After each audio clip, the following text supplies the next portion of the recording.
This video explains the classic drum solo at the end of the song Rock and Roll, performed by the band Led Zeppelin with John Bonham on drums, of course.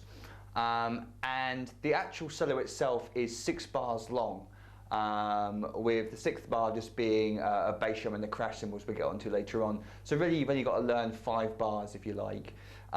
Now, first of all, it's worth pointing out that the reason that you don't get other drum teachers on the web explain this drum solo note for note is because it's so hard to to transcribe note for note. Mainly, not because the number of notes, but because John Bonham plays out of time. He's neither playing one thing nor the other. His subdivisions are a little bit mixed up. He's not a perfect musician, thank God. He plays with his heart, and he plays with his soul, and he plays things that just feel good and sound great, but aren't necessarily technically 100% correct. So this has been a real challenge for me to try and write out something that is as close to the solo as possible.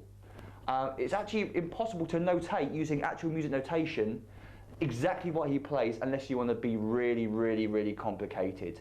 So what I've done is I've given you the exact number of notes in exactly the right places on the drums, and I'm going to explain it to you how the notation I've written is slightly different to how he actually plays it. So with that combination, at the end of it, you should be able to play it note for note exactly how he does it, with a little bit of practice listening to the way he plays it as well. It's a very kind of feely kind of thing, but what you are going to get from this is all the notes in the correct order, but not necessarily written on the page exactly as shown. But I will explain to you how he plays it so that you will understand that aspect as well.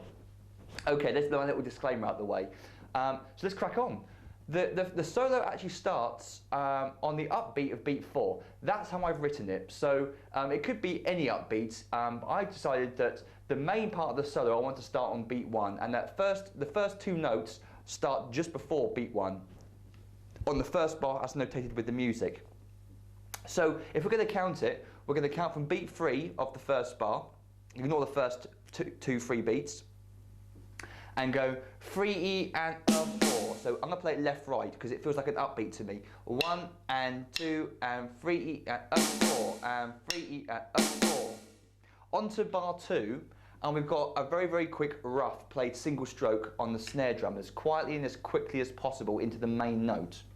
So all the rough is just 3 notes played very quickly together, as close to the main note as possible. The main note being beat 1 on the snare drum. So we're going to play this 4 notes. I'm starting with my right hand, so my left hand plays beat 1. 1. Very slowly you get 1, 1, 2, 3, 4. 1, 1. Okay, beat 1 is the left hand at the end. If I'm feeling 1 and 2 and 3 and 4 and 1 and 2 and 3 and 4 and 1